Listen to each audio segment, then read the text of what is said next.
ફેબ્રુઆરીના આંદોલન પછી સરકાર કરશે નવા વેતનની હવે જાહેરાત। 12 ફેબ્રુઆરીના રોજ રાજ્યભરમાં આંગણવાડી બહેનો દ્વારા કરાયેલ આંદોલન હવે સફળ ગણાઈ રહ્યું છે।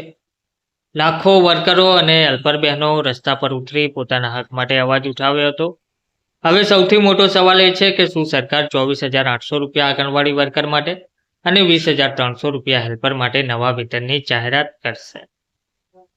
નમસ્કાર મિત્રો, સ્વાગત છે તમારું અમારી યુટ્યુબ ચેનલ।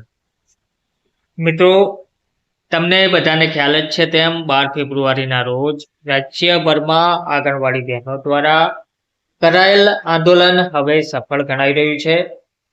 લાખો વર્કર અને હેલ્પર બહેનો જે લાંબા સમયથી પગાર વધારાની રાહ જોઈ રહ્યા હતા તેને લઈને આખરે સારા સમાચાર સામે આવ્યા છે।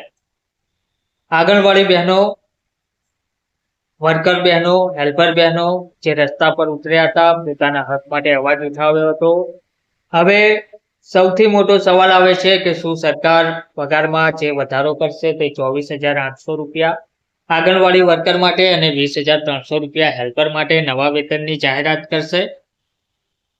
અને બીજું કે શું આ જાહેરાત આવનારા બજેટમાં જ શક્ય બનશે? તો આજના વિડીયોમાં આપણે આ મુદ્દે વિગતવાર ચર્ચા કરીએ। તો સૌથી પહેલા આંદોલન શું હતું? તો 12 ફેબ્રુઆરીના રોજ રાજ્યના વિવિધ જિલ્લાઓમાં આંગણવાડી કર્મચારીઓએ ધરણા અને આવેદનપત્ર આપ્યા હતા। આંદોલનનું નેતૃત્વ ગુજરાત આંગણવાડી કર્મચારી સંગઠન દ્વારા કરવામાં આવ્યું। મુખ્ય માંગણીઓમાં સામેલ હતું ફિક્સ પગાર નહીં પરંતુ નિયમિત વેતન, 24,800 રૂપિયા વર્કર માટે, 20,300 રૂપિયા હેલ્પર માટે, જે ગુજરાત હાઈકોર્ટ દ્વારા પણ આદેશ આપી દેવામાં આવ્યો છે તે મુજબ સરકારી કર્મચારીનો દરજ્જો, પીએફ, પેન્શન અને અન્ય લાભો આપવા વગેરે માંગો તેમની જોવા મળી હતી। તો આંગણવાડી બહેનો વર્ષોથી બાળકો અને માતાઓ માટે કામ કરી રહ્યા છે છતાં તેમને ઓછું વેતન મળે છે। આ મુદ્દે ભારે અસંતોષ વર્તાઈ રહ્યો હતો। તો શું સરકાર હવે પગલું લેશે?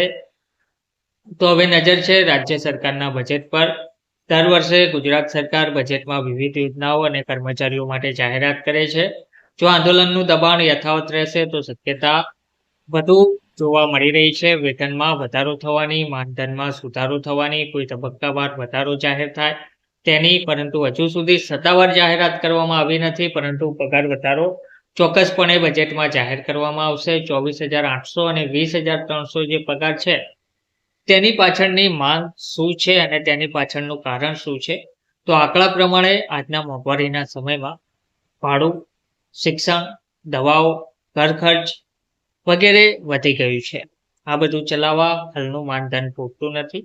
તે માટે બહેનો માંગ કરી રહ્યા છે કે તેઓને મિનિમમ સેલેરી સ્ટ્રક્ચર મુજબ વેતન મળે।